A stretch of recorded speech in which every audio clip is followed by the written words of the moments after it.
Joël chapitre 2, versets 23 et 24. Et vous, enfants de Sion, égayez-vous et réjouissez-vous en l'Éternel, votre Dieu, car il vous a donné un docteur de justice et il vous enverra une pluie abondante de la première et de la dernière saison, comme autrefois. Les airs se rempliront de froment et les cuves regorgeront de mou et d'huile. Bonjour à tous frères et sœurs.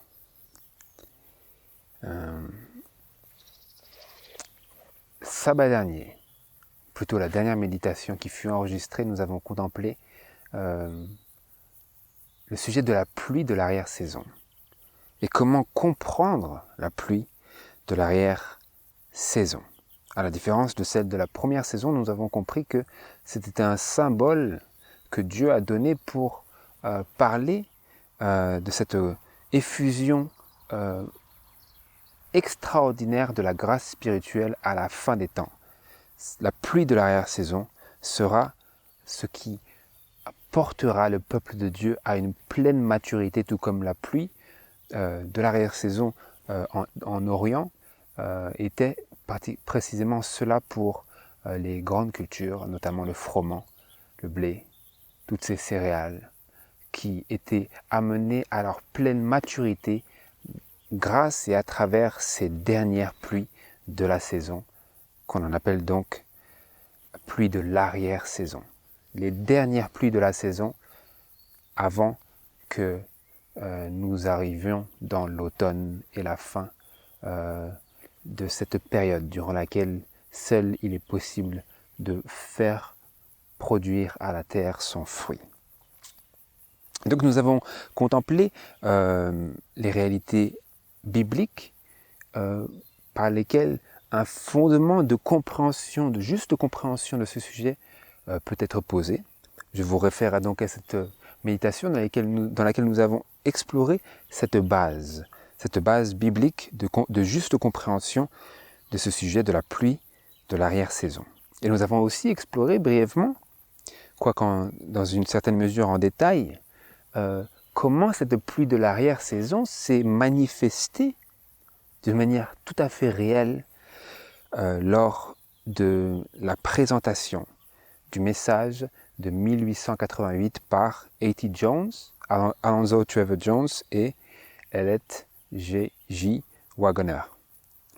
En 1888, à la conférence de Minneapolis aux États-Unis d'Amérique, lorsque les adventistes du 7e jour se sont rassemblés ensemble pour une saison, un moment tout particulièrement durant lequel un message a été présenté qui était d'une nature à susciter un réveil et une réforme telle que le peuple de Dieu avait été appelé à épouser et dans laquelle le peuple de Dieu avait été appelé à s'engager. Un réveil et une réforme, nous disait l'esprit de prophétie, est nécessaire pour le peuple de Dieu. Et c'est précisément ce message de 1888 qui a été donné pour cela. Et maintenant, nous voulons poursuivre, frères et sœurs. Nous voulons poursuivre pour comprendre de manière inspirée et intelligente le début de cette pluie. Le début de cette pluie dans l'histoire de notre terre, en harmonie avec la prophétie, l'esprit des déclarations, de l'esprit des prophéties du témoignage de Jésus.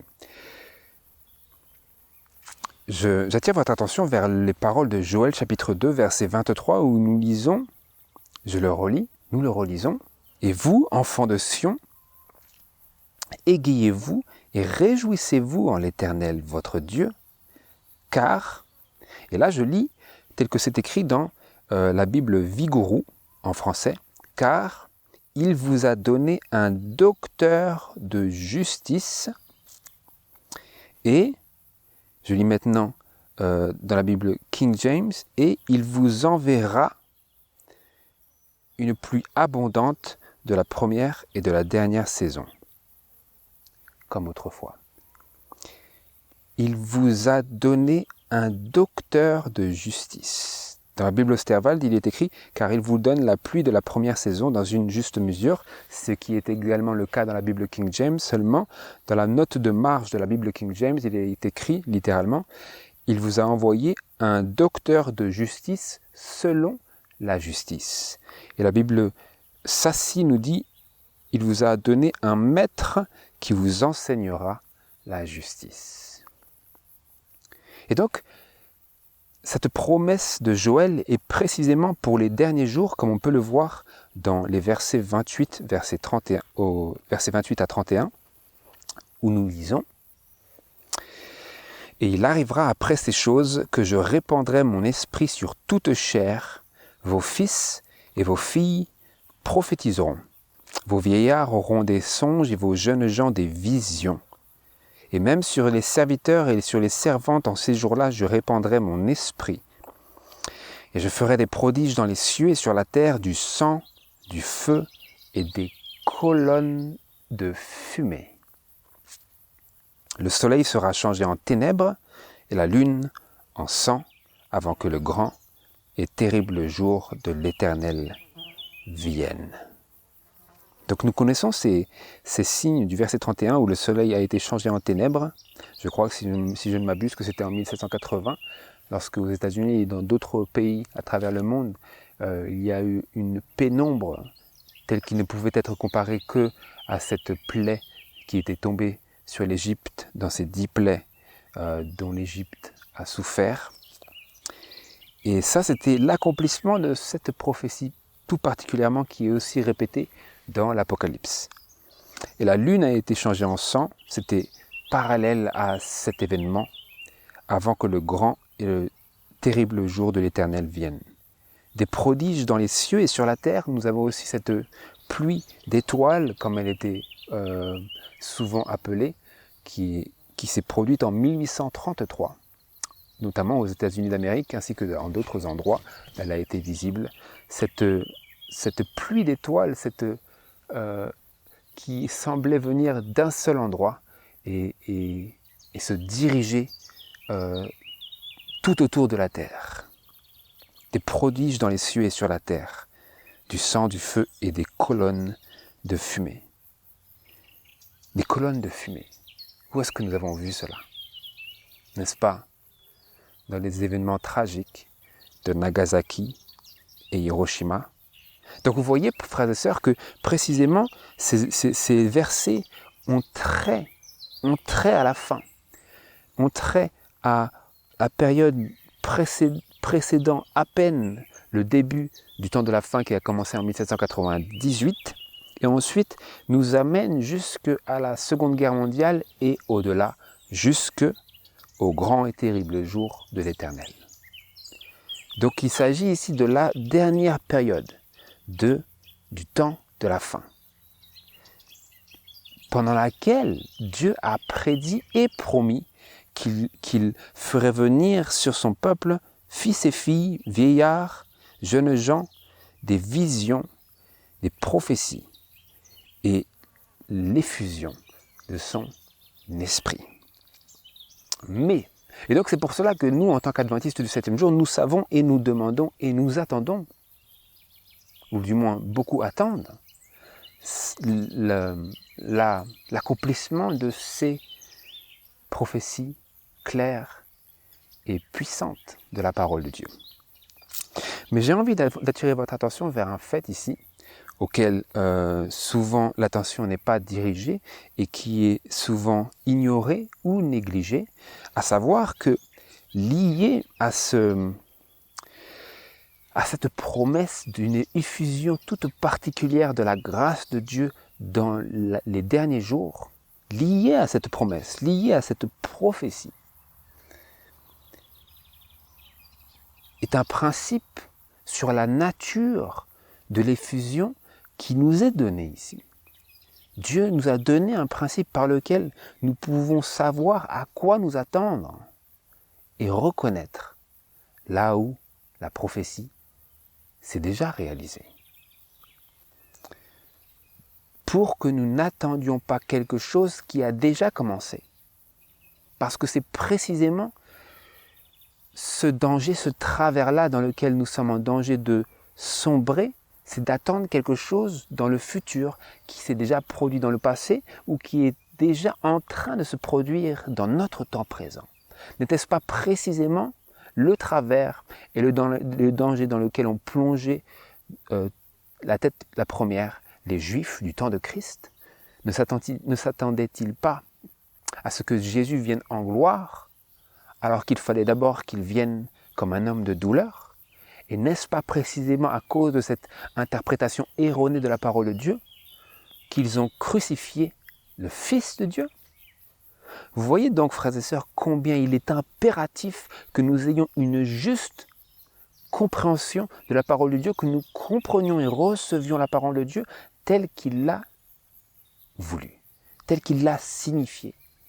Comprendre ce qu'il a en tête, ce qu'il avait à l'esprit lorsqu'il a dit ce qu'il a inspiré les prophètes d'écrire. Donc, la lecture de la marge de la Bible King James, de ce passage de Joël chapitre 2, verset 23, met clairement en avant la nature de la pluie de l'arrière-saison que nous étions en droit d'attendre de Dieu en ce temps de la fin. Elle nous montre cette lecture de la marge de la Bible King James, et telle que c'est donné dans la Bible Vigouroux. Il vous a donné un docteur de justice. Cela nous montre ce que nous étions, ce que nous sommes et que nous étions en droit d'attendre de la part de Dieu en ce temps de la fin. Et selon ce passage-là, nous voyons clairement que l'effusion du Saint-Esprit dans la pluie de l'arrière-saison est étroitement liée à quoi? À un docteur de justice. Un maître qui vous enseignera la justice, comme c'est écrit dans Sassi. Un enseignement dans la justice.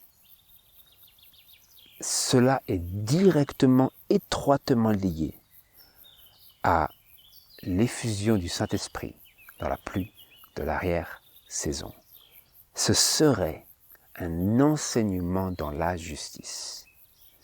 Il vous a donné un maître qui vous enseignera la justice. Et ce sera une pluie abondante de la première et de la dernière saison. Où est-ce que nous pouvons trouver cela, frères et sœurs, autre part dans la parole de Dieu?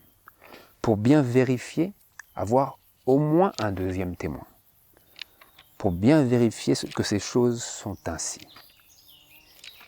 Qu'il en est véritablement ainsi dans la pensée de Dieu. Parce que si c'est réellement le cas, alors Dieu a dû être clair à ce sujet à d'autres endroits. Vous allez avec moi dans Deutéronome chapitre 32, versets 1 à 4. Pouvons-nous voir ce maître de justice qui nous a été promis à l'œuvre autre part dans la Bible? Dans Deutéronome chapitre 32, versets 1 à 4, nous lisons: Cieux, prêtez l'oreille, et je parlerai, et que la terre écoute les paroles de ma bouche. Ma doctrine coulera comme la pluie, ma parole tombera comme la rosée, comme des ondées sur la verdure, comme des pluies abondantes sur l'herbe. Car je proclamerai le nom de l'Éternel, célébrer la grandeur de notre Dieu. L'œuvre du rocher est parfaite, car toutes ses voies sont la justice même. C'est un Dieu fidèle et sans iniquité. Il est juste et droit. N'est-ce pas précisément ici le langage de ce maître, de ce docteur de la justice que nous entendons? Il dit, écoutez, que les cieux prêtent l'oreille et que la terre écoute les paroles de ma bouche. Ma doctrine coulera comme la pluie. Et qui est-ce qui parle ici? Qui est-ce qui peut dire cela? Si ce n'est le docteur de justice, le maître qui nous enseignera la justice. Et nous a-t-on parlé autre part de ce docteur? Allez-y avec moi dans Jean chapitre 16. Jean chapitre 16, versets 7 à 11 et ensuite versets 13 à 14. Jésus disait, en vue de son départ de la terre, il disait, « Toutefois, je vous dis la vérité, il vous est avantageux que je m'en aille, car si je ne m'en vais, le Consolateur ne viendra point à vous, et si je m'en vais, je vous l'enverrai. Et quand il sera venu, que fera-t-il, ce Consolateur? Quand il sera venu, il convaincra le monde de péché, de justice et de jugement. De péché parce qu'il ne croit point en moi, de justice parce que je m'en vais au Père et que vous ne me verrez plus, de jugement parce que le prince de ce monde est déjà jugé. Verset 13, « Mais quand celui-là, l'Esprit de vérité sera venu, il vous conduira dans toute la vérité, car il ne parlera point par lui-même, mais il dira tout ce qu'il aura entendu et vous annoncera les choses à venir. C'est lui qui me glorifiera parce qu'il prendra de ce qui est à moi et qu'il vous l'annoncera. » Qu'est-ce que cet esprit de vérité, le Saint-Esprit, ferait et serait pour le peuple de Dieu? Jésus disait, moi je m'en vais. Et donc il y en a un qui va vous enseigner à ma place.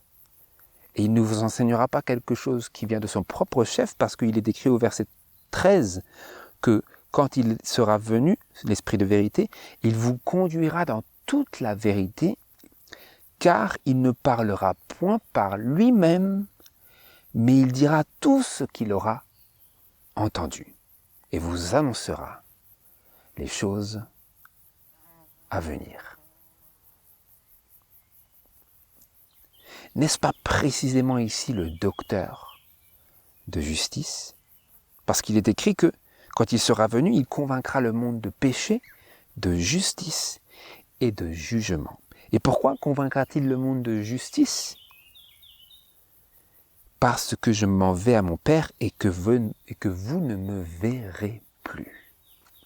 Voilà pourquoi, frères et sœurs, c'est bel et bien le Saint-Esprit qui est le docteur de justice qui nous a été promis dans Joël chapitre 2 verset 23, dans la pluie de l'arrière-saison. Parce que Jésus n'est plus avec nous et que nous avons besoin du Saint-Esprit pour nous communiquer la justice de Dieu en Jésus-Christ. Et c'est seulement à travers le Saint-Esprit que l'œuvre de l'expiation peut être appliquée sur nos âmes. Et donc c'est à travers cette effusion de la grâce de Dieu, du Saint-Esprit, dans la pluie de l'arrière-saison, à travers l'enseignement de Dieu, la doctrine de Dieu, de justice, seulement que nous pouvons parvenir à une relation sanctifiante avec Dieu. Vous voyez ici toute l'ampleur de ce sujet de la pluie de l'arrière-saison. Et comme c'est différent de ce concept que nous avons généralement à l'esprit lorsque nous parlons de ce sujet, combien c'est différent, frères et sœurs? Qu'attendez-vous de Dieu dans la pluie de l'arrière-saison? est-ce possible que vous ayez raté le train? Nous poursuivons, vous allez voir. Pourquoi je dis ces choses-là? Pourquoi je dis ces choses-là? Qu'était-il écrit dans Deutéronome chapitre 32? Ma doctrine coulera comme la pluie, ma parole tombera comme la rosée, comme des ondées sur la verdure, comme des pluies abondantes sur l'herbe. Précisément ce qui était écrit qu'il nous arriverait, parce qu'il était écrit qu'il vous enverra, je le relis, il vous enverra une pluie abondante de la première et de la dernière saison. Pourquoi? Car je proclamerai le nom de l'Éternel, célébrer la grandeur de notre Dieu. Qu'est-ce que le nom? Le nom de Dieu, c'est la gloire de Dieu, c'est son caractère.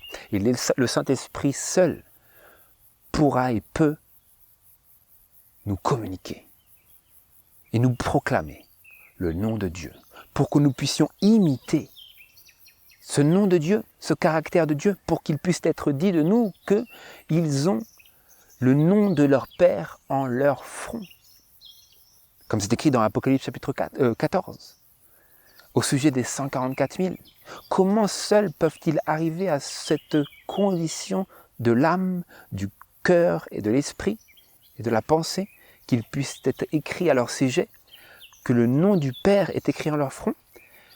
Seulement à travers cette effusion du Saint-Esprit dans la pluie de l'arrière-saison, qui n'est autre qu'une descente toute particulière de l'Esprit de Dieu dans un enseignement tout particulier de la justice de Dieu pour la sanctification, la justification et la sanctification du peuple de Dieu par la foi en Jésus-Christ. Vous allez me dire, oui, en effet, la sanctification par la foi. De la même manière que nous sommes entrés en Jésus-Christ, nous devons demeurer en lui et marcher comme lui-même a marché. C'est là tout le message de 1888, donné pour la première fois à Minneapolis. Je vais vous le lire. Et donc, avant que nous y allions, nous voyons que sa doctrine coulera comme la pluie sur le peuple de Dieu. Et la doctrine, ce n'est autre qu'un enseignement. Et vous voyez le lien direct entre ces deux mots, de doctrine et de docteur. Il est le docteur de justice et sa doctrine coulera comme la pluie, parce qu'il est le Saint-Esprit, qui viendra non pas parler de son propre chef, mais rappeler à notre mémoire toutes les choses que Jésus a dites. Et c'est un enseignement dont il est question dans cette pluie. La pluie de l'arrière-saison est une effusion toute particulière d'une doctrine, d'un enseignement par lequel Dieu désire amener le blé de son champ à pleine maturité. Par lequel Dieu désire amener son peuple à la pleine maturité spirituelle de la perfection.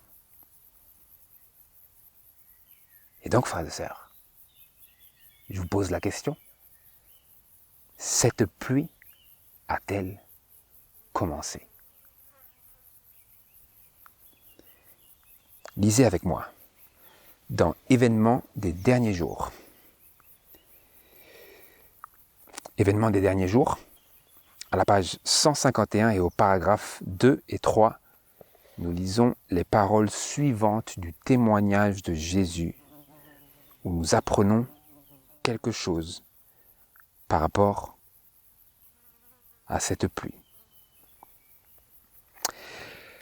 Événements des derniers jours, page 151. Le Seigneur, dans sa grande miséricorde, a envoyé un précieux message à son peuple par les frères Wagner et Jones.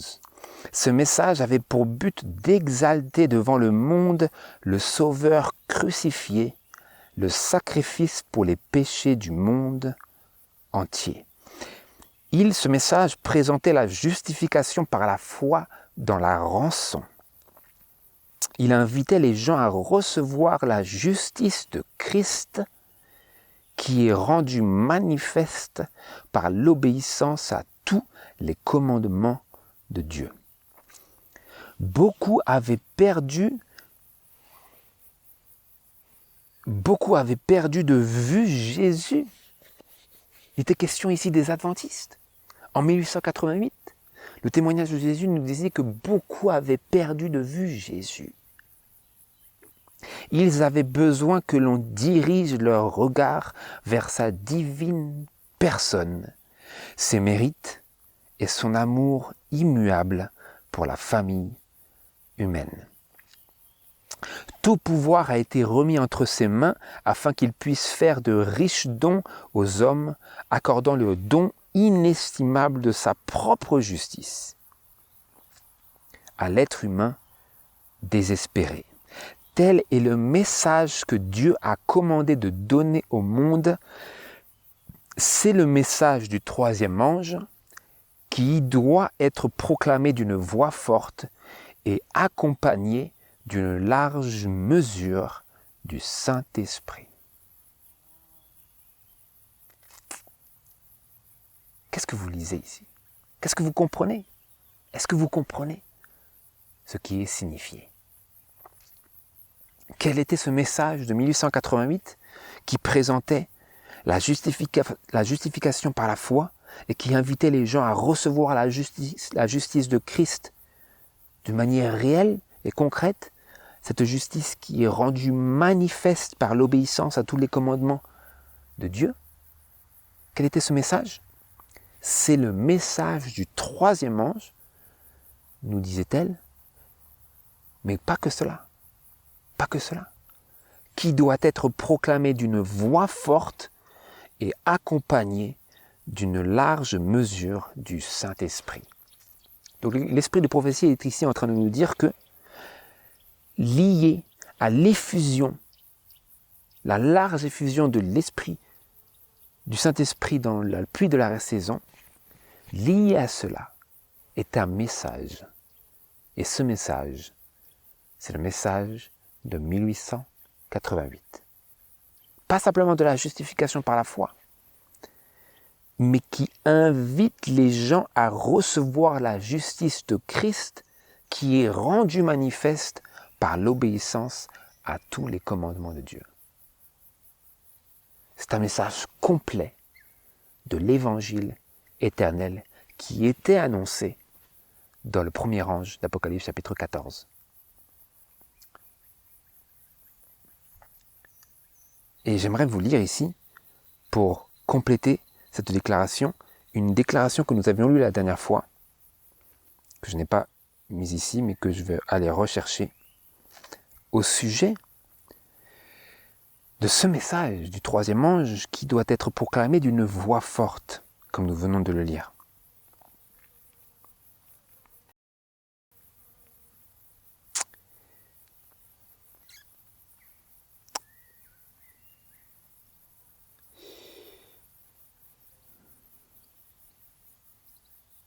Voilà. Cette déclaration se trouve dans commentaire biblique, le commentaire biblique des écrits d'Ellen G. White à la page 1984, ou en anglais dans Bible Commentary, volume 7, à la page 984, paragraphe 6, où il est écrit ceci. Écoutez bien.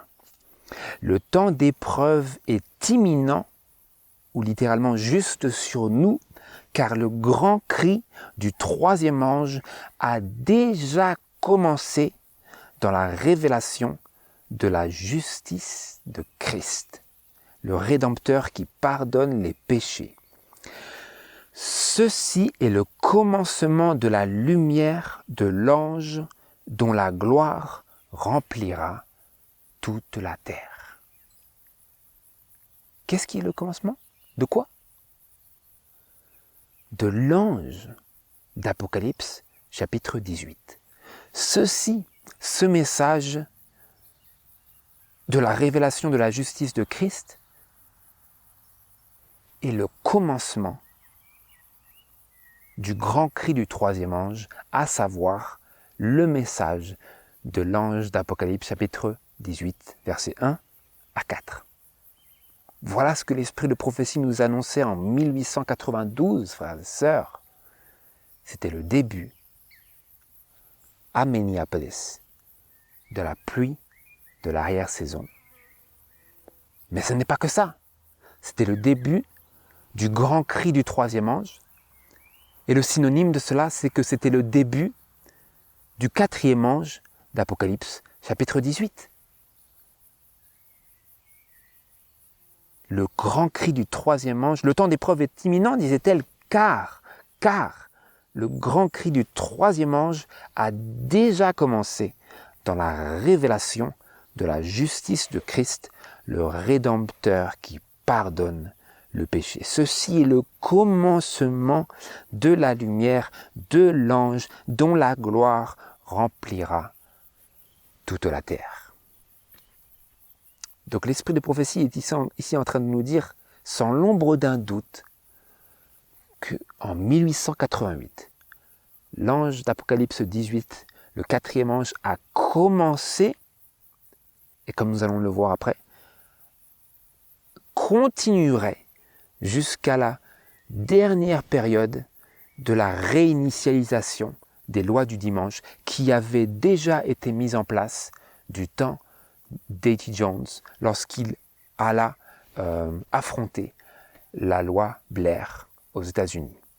Et que, selon ses dires même, les lois du dimanche avaient été implémentées déjà à cette époque-là. En 1893 à peu près. Le quatrième ange avait déjà commencé son œuvre.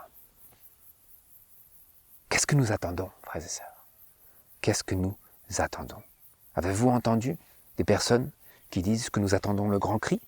Il faut que nous distribuions des tragédies des siècles. Il faut que nous fassions ceci. Il faut que nous fassions cela pour débuter le grand cri. Il a déjà commencé en 1888. Est-ce que nous attendons la pluie de l'arrière-saison? Est-ce qu'il faut que nous prions le Seigneur pour nous donner quelque chose qu'il n'a pas encore envoyé?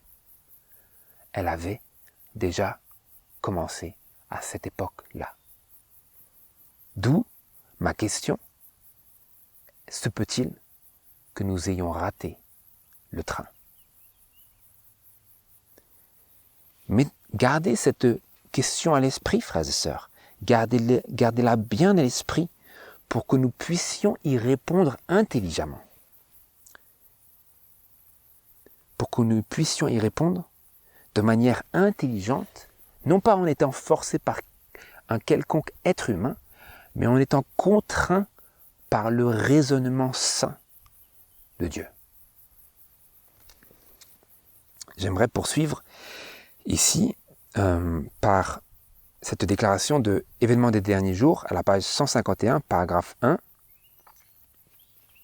où il est écrit « Plusieurs membres m'ont écrit pour me demander si le message de la justification par la foi est le message du troisième ange. » Elle a écrit cela en 1890, parce qu'il y avait beaucoup d'agitation parmi les adventistes du 7e jour vis-à-vis de ce message qui était présenté par les frères Jones et Waggoner sur la justification par la foi qui avait été perdue de vue par les adventistes à force de présenter la loi de Dieu.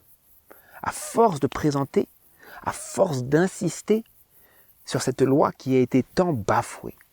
Les pionniers et beaucoup de grandes figures avaient tant insisté sur ce sujet, ou je devrais dire, l'homme charnel s'était tant emparé de ce support pour son expansion, pour sa prospérité dans le légalisme, que beaucoup avaient perdu de vue le message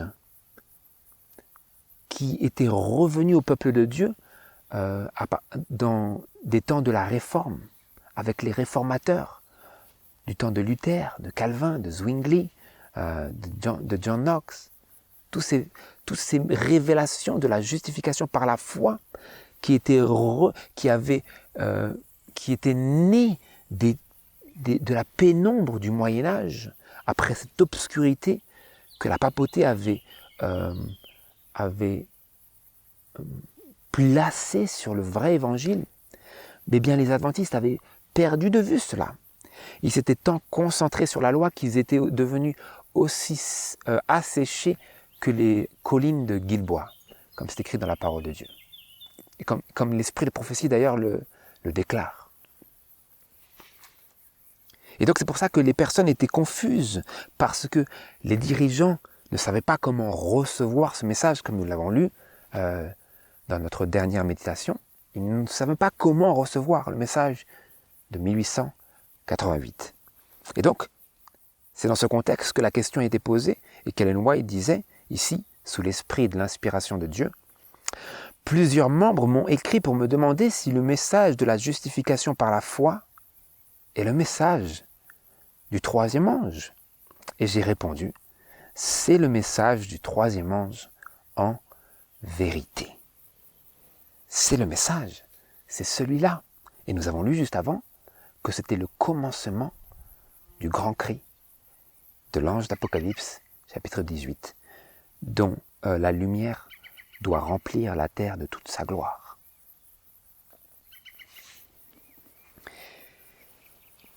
Et donc le Saint-Esprit, dans l'activité de la dernière pluie, dirige notre attention plus que jamais vers Jésus et vers tous les charmes du Sauveur pour le pécheur perdu.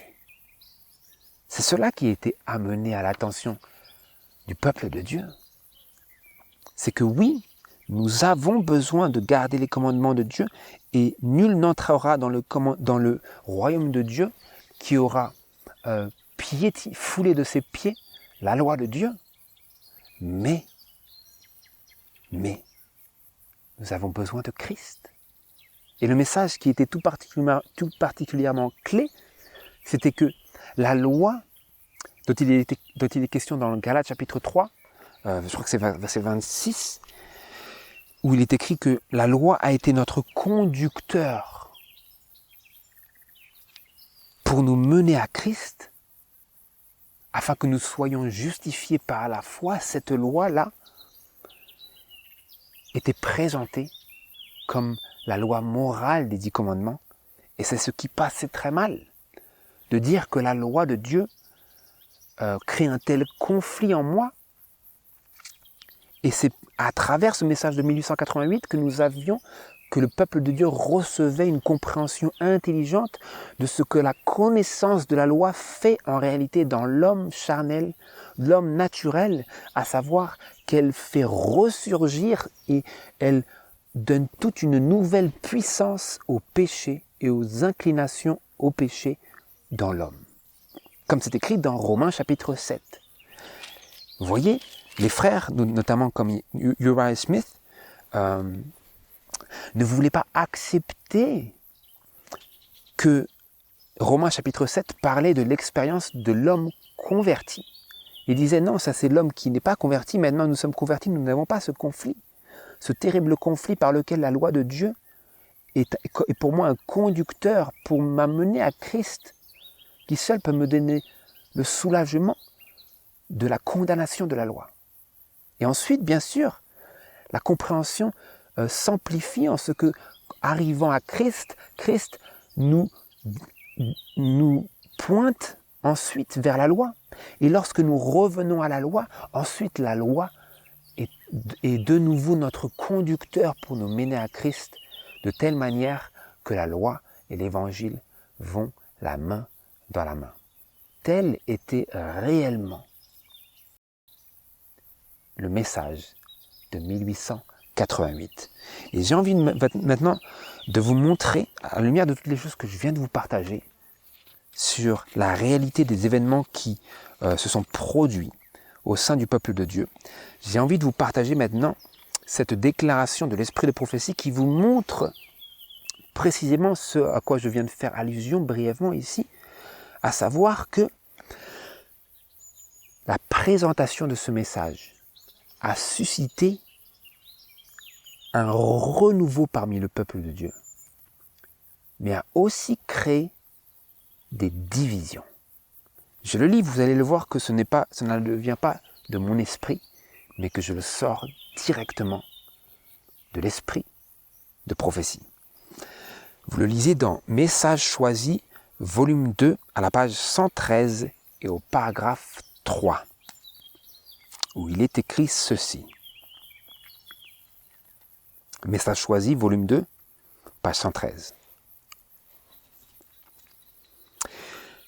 Ceci a été écrit en 1896. Écoutez bien.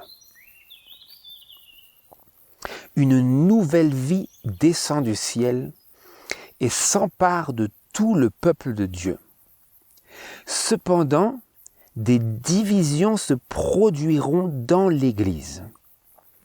Deux partis se formeront, le bon grain et l'ivraie croissent ensemble en attendant la moisson. Qu'est-ce que nous lisons? Vous savez que c'est directement lié au message de 1888 parce qu'elle avait dit que ceci est le commencement du grand cri. Donc il y avait quelque chose de tout particulier vis-à-vis de ce message et de ce que ce message représentait, à savoir le début de l'avant-dernier mouvement, le message de Apocalypse chapitre 18 verset 5 étant le cinquième et dernier mouvement qui nous est présenté dans le tracé prophétique, commençant au premier ange d'Apocalypse chapitre 14. Qu'est-ce qui se passait là en 1896, disait-elle? Une nouvelle vie descend du ciel. Quelle est cette vie? L'effusion du Saint-Esprit dans la pluie de l'arrière-saison. Est-ce que vous voyez, frères et sœurs? C'est si clair, si clair. Et que se passait-il avec cette nouvelle vie? Une nouvelle vie descend du ciel et s'empare de tout le peuple de Dieu. Tout le peuple de Dieu. Elle s'empare de tout le peuple de Dieu, mais il y en a qui rejettent cette puissance. Donc, l'Esprit venait pour convaincre de péché, de justice et de jugement. Il venait comme un maître qui nous enseigne la justice, comme le docteur de justice. Sa doctrine coulait comme la pluie, en 1888 et après. Mais, il est écrit, cependant, des divisions se produiront dans l'Église. Donc, qu'est-ce que cela fait, frères et sœurs? Comprenez bien maintenant. Nous allons pouvoir faire le parallèle entre le symbole et la réalité. Que se passe-t-il lorsque vous avez un champ, une grande culture par exemple, ce sont de nombreux hectares, et vous avez semé du blé, imaginons du blé, c'est simple, mais vous travaillez en bio, hein? Il n'était pas question dans le symbole de l'usage de pesticides ou d'herbicides. Ça n'existait pas, ça ne fait pas partie du symbole qui nous est présenté dans Joël chapitre 2 verset 23. Et donc il vous faut désherber mécaniquement ce champ. Bien sûr, ce n'est pas parfait et il y a beaucoup de graines de mauvaises herbes, d'ivraie dans votre champ, et donc avec les premières pluies vont lever non pas simplement le blé, mais aussi l'ivraie ou les mauvaises herbes, comme on les appelle communément. Et donc, au fur et à mesure de la saison, à partir de la première pluie, il y a quelques petites pluies au milieu, mais la première est la plus grande, la plus importante. Ensuite, l'herbe, la mauvaise herbe, l'ivraie, monte progressivement en même temps que le blé. Mais lorsque la pluie de l'arrière-saison descend, que va-t-il se passer au blé? Il va croître encore plus pour que les grains arrivent à pleine maturité. Mais que va-t-il arriver à l'ivraie? Il va croître aussi, proportionnellement à l'abondance de la pluie qui est venue dans cette fin de saison pour mener le blé à sa maturité, tel que Dieu l'a ordonné dans sa magnifique orchestration des saisons et des pluies et des moments sans pluie. Et donc, de la même manière, dans la réalité, lorsque la pluie de l'arrière-saison est venue, à travers cet enseignement selon la justice, à travers cette descente d'une nouvelle vie qui s'empare du peuple de Dieu en illuminant le peuple de Dieu de la doctrine qui coule comme la pluie, eh bien, que se passe-t-il au bon grain? Il croît, il grandit, il s'affermit, il arrive au moment où il est prêt, il devient prêt à être récolté. Mais en parallèle, vous avez l'ivraie, toute la mauvaise herbe qui elle aussi grandit. Et nous lisons que le bon grain et l'ivraie croissent ensemble en attendant la moisson. Et elle disait cela pour son temps. Parce qu'elle disait, une nouvelle vie descend du ciel. C'est le temps présent. Et nous devons, comme nous l'avons vu sabbat dernier, la dernière méditation, nous devons toujours prendre en compte, considérer les temps et les lieux lorsque nous lisons les témoignages. Nous l'avons lu. J'attire votre attention vers cette méditation que nous avons eue, où la première citation que je vous ai citée, c'est que les temps et les lieux doivent être pris en compte lorsque nous lisons les témoignages. Et cette déclaration a été écrite, nous lisons maintenant, nous faisons ce qui nous a été dit, nous prenons en compte les temps et les lieux. Cette déclaration nous a été donnée, a été écrite en 1896. À cette époque-là, elle pouvait dire une nouvelle vie descend du ciel et s'empare de tout le peuple de Dieu. Mais il y aura des divisions dans l'Église et deux parties se formeront. Pourquoi? Comment? Quand? Précisément au moment où la pluie vient donner une nouvelle croissance à toutes les plantes dans le champ. Au moment même, elle a dit que c'était le commencement du grand cri. Et à ce moment même, c'était ce message qui devait être accompagné d'une grande mesure de l'effusion du Saint-Esprit. Et parce que c'était ce message qui venait instruire dans la justice, c'était le message de la justification par la foi. Toutes ces choses sont connectées, frères et sœurs. Vous ne pouvez intelligemment les séparer. Et à ce moment-là, deux parties se formaient avec cette abondance d'eau dans le sol. À la fois le bon grain et l'ivraie. Et je le lis maintenant. Je le lis davantage pour vous montrer. Donc le message de 1888 suscita cette nouvelle vie parmi le peuple de Dieu. Leurs yeux furent de nouveau dirigés vers l'auteur du salut, et celui en qui seul et par qui seul l'homme peut offrir une complète obéissance à la loi de Dieu. Mais deux parties se formèrent, car certains ne reçurent pas l'illumination de ce quatrième ange. Le blé et l'ivraie grandissaient pour la moisson. Je lis dans le livre Testimonies to Ministers and Gospel Workers, à la page 79, paragraphe 3, témoignage aux ministres. Il est écrit, ceci a été rédigé en 1895. Je lis.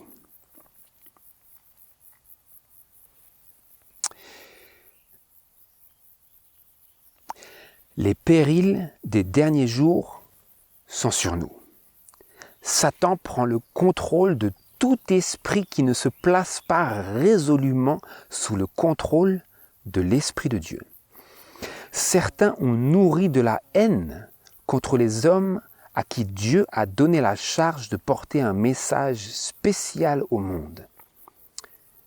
Ils ont commencé ce travail satanique à Minneapolis et puis, lorsqu'ils ont vu et ressenti, écoutez bien, lorsqu'ils ont vu et ressenti la manifestation du Saint-Esprit témoignant que le message était de Dieu, qu'ont-ils fait? Ils l'ont haï encore davantage. Parce qu'ils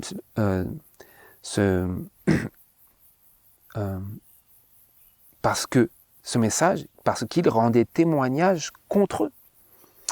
Ils n'étaient pas prêts, eux, pluriel, ils n'étaient pas prêts à humilier leur cœur pour se repentir, donner gloire à Dieu et donner raison à la vérité.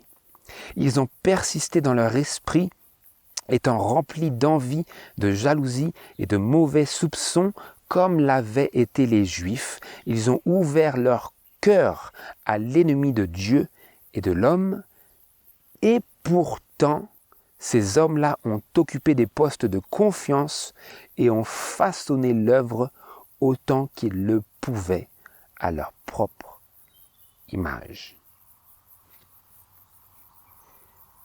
Que se passait-il? C'était les périls des derniers jours, disait-elle. C'était juste devant elle. Sont sur nous, disait-elle. Et en lien avec ces personnes qui résistaient au message, elle disait « Satan prend le contrôle de tout esprit qui ne se place pas résolument sous le contrôle de l'Esprit de Dieu. » Vous voyez le lien ici? Nous avons lu « Une nouvelle vie descend du ciel et s'empare du peuple de Dieu. » Mais ces hommes-là ne se plaçaient pas sous le contrôle, résolument sous le contrôle de l'Esprit de Dieu. Et donc, Satan prend le contrôle de tout esprit qui ne fait pas cela, qui refuse que l'Esprit s'empare d'eux.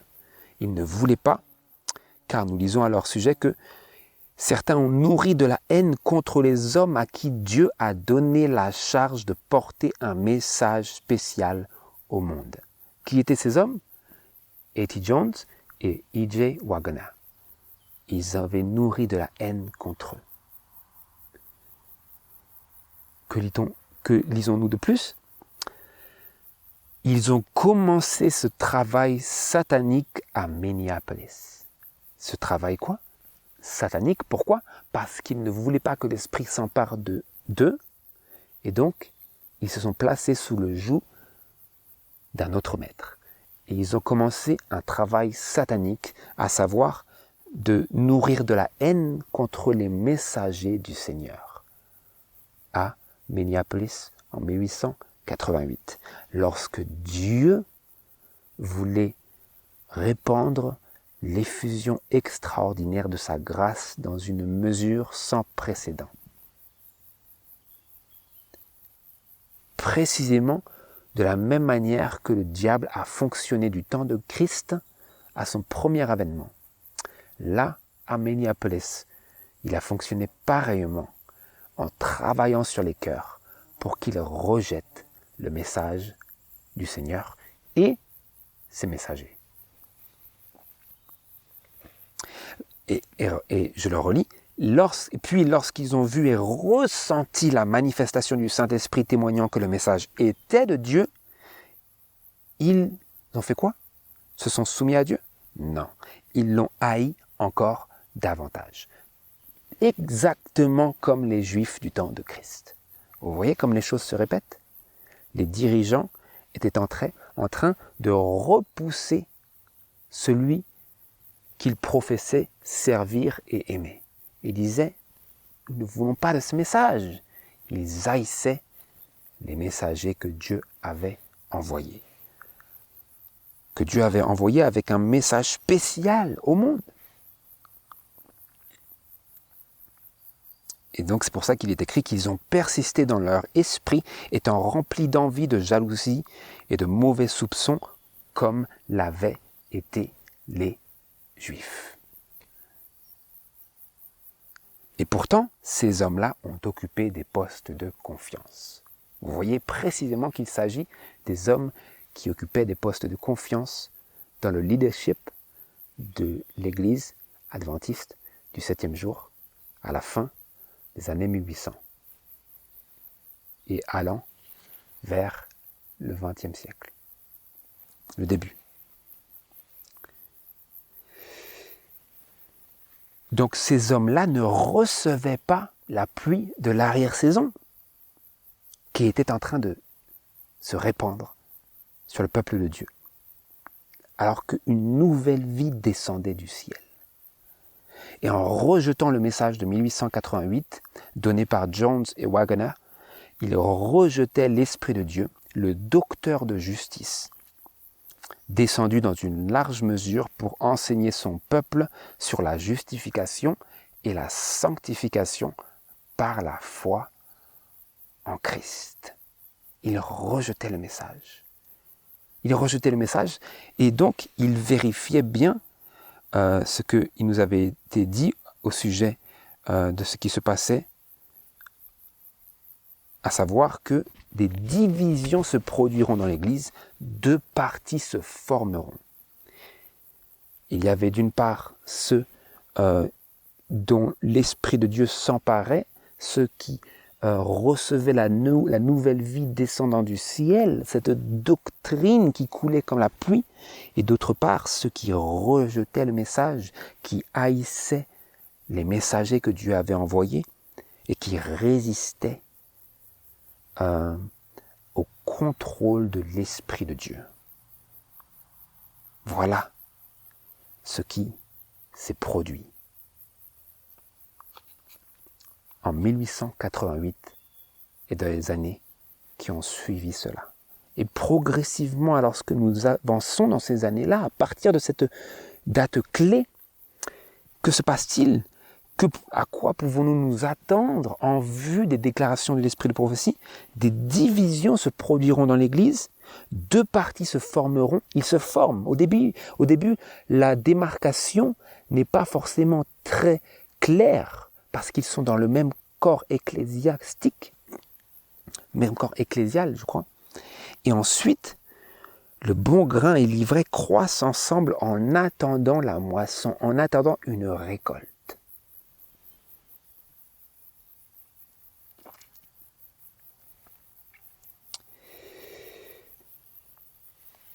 Et j'aimerais ici attirer votre attention sur une chose qui est impérative pour nous de comprendre, à savoir c'est que beaucoup, ou du moins je devrais dire plusieurs personnes aujourd'hui liront ces choses et accepteront ce que je dis, mais maintenant ils diront que voilà, le Saint-Esprit a commencé, la pluie de l'arrière-saison a commencé à ce moment-là, mais ensuite elle a cessé. Ça a été rejeté, donc ça s'est arrêté. Maintenant, nous demandons à ce que cela reprenne. C'est la mentalité que vous entendez aujourd'hui. Mais est-ce bien correct ?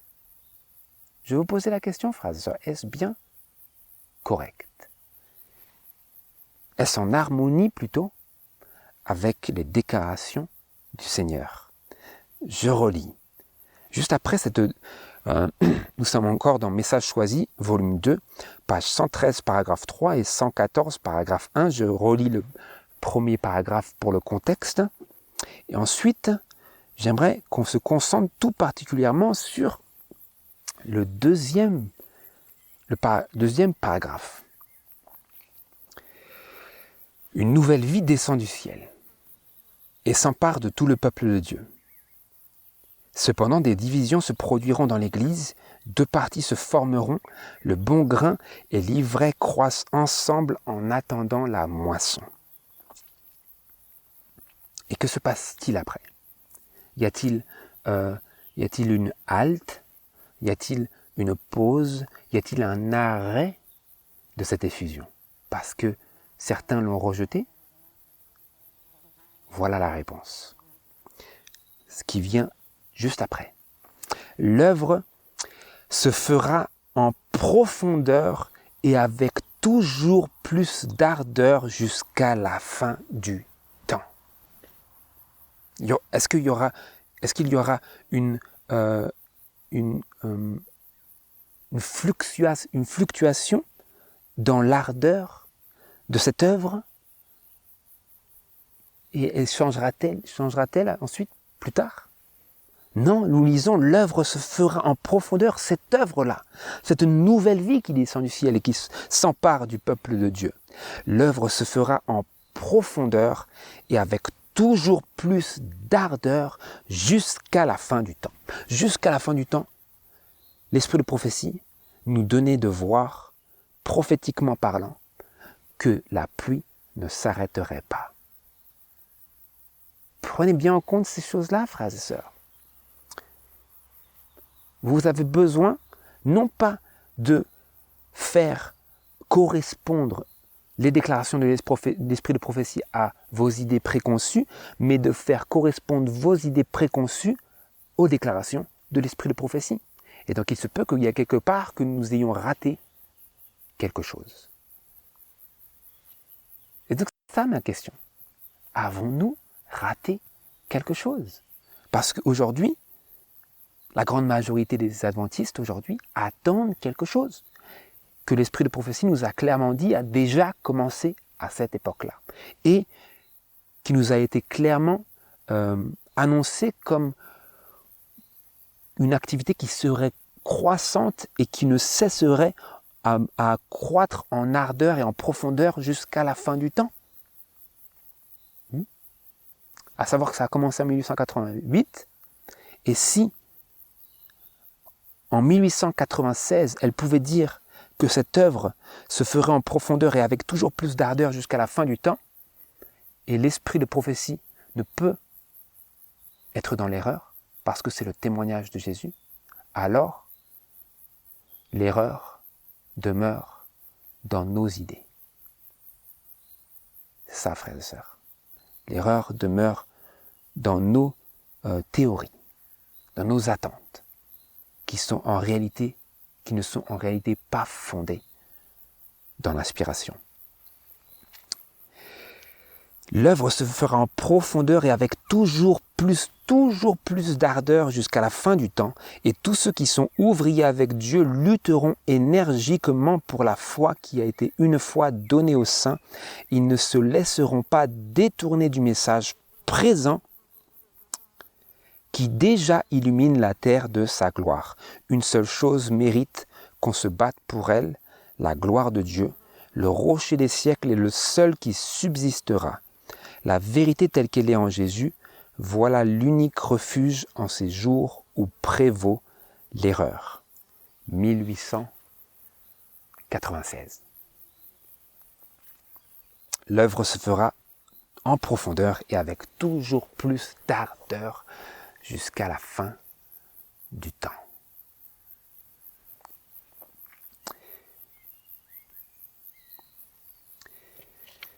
Cette œuvre-là, de cette nouvelle vie qui descendait du ciel en 1896, se ferait en profondeur et avec toujours plus d'ardeur.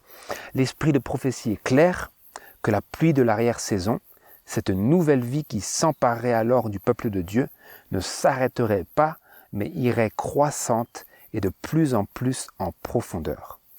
Avons-nous raté quelque chose?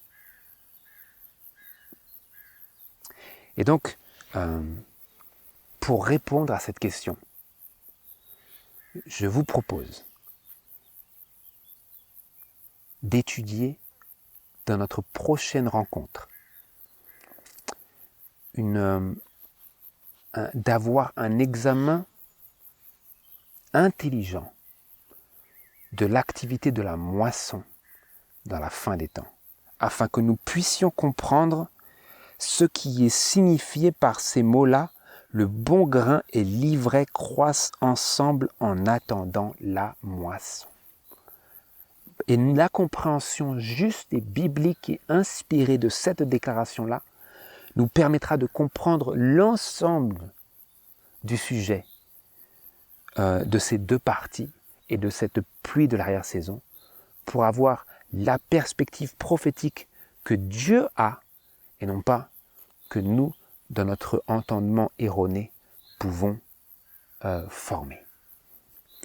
Et pour conclure, j'aimerais lire cette déclaration, encore une fois, de l'esprit de prophétie qui se trouve dans Événements des derniers jours, à la page 148 et au paragraphe 2.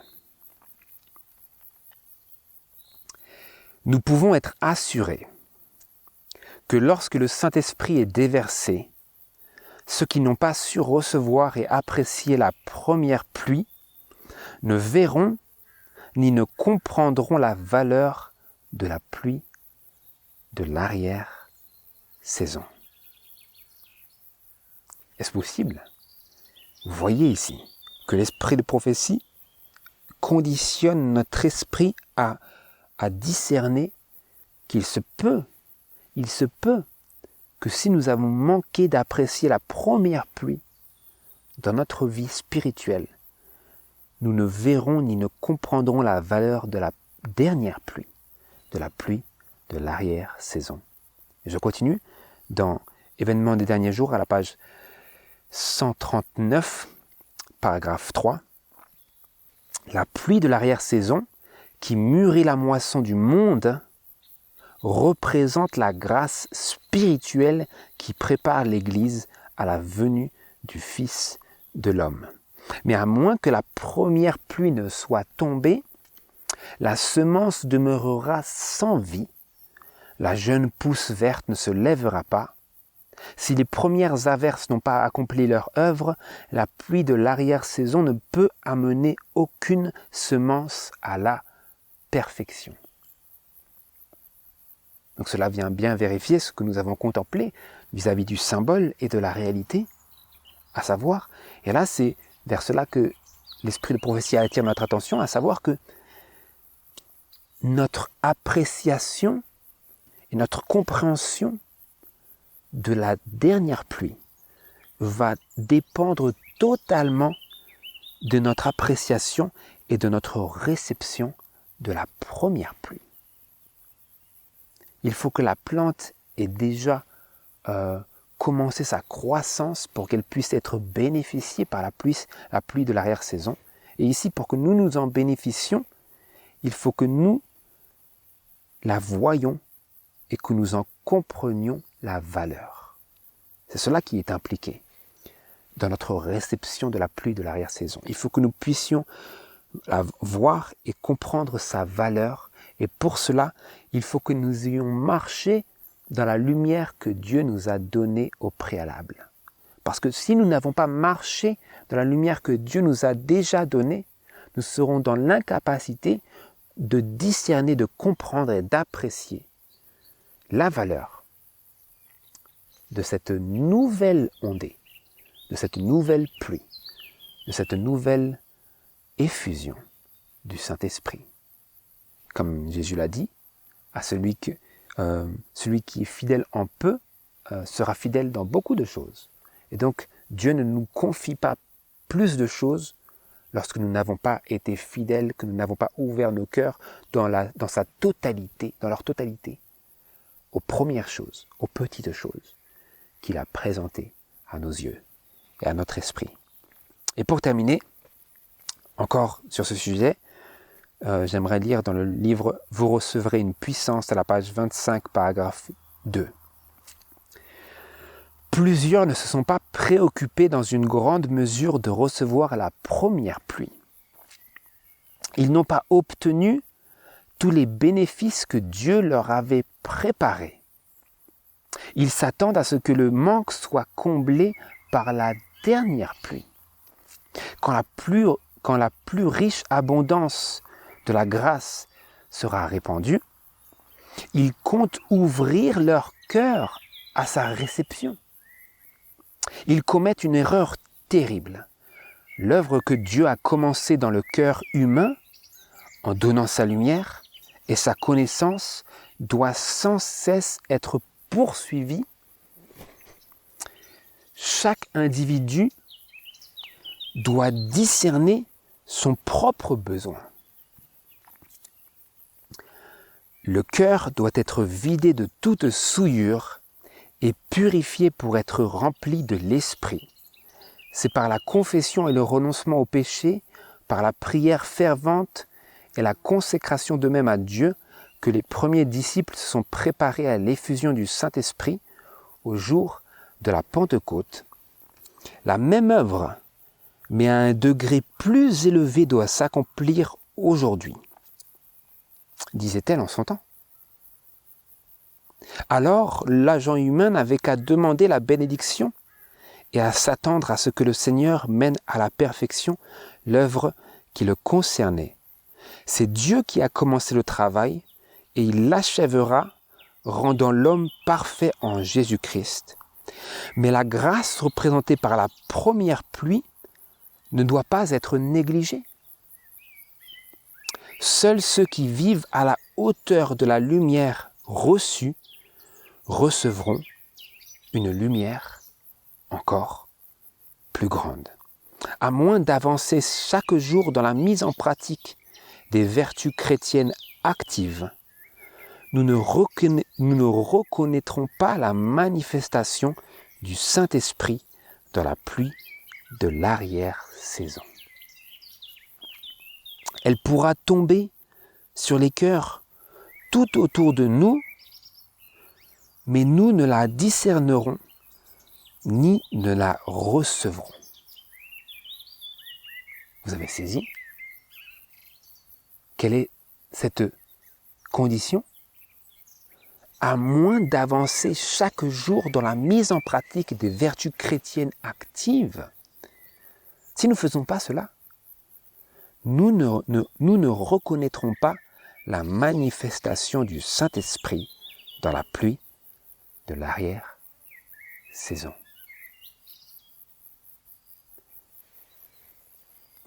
Elle pourra tomber sur les cœurs tout autour de nous, mais nous ne la discernerons ni ne la recevrons. Nous ne la discernerons même pas, sans parler de la recevoir, parce que cela dépend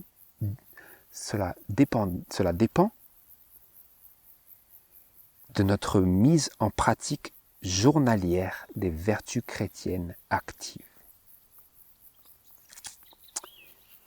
Voilà, frères et sœurs.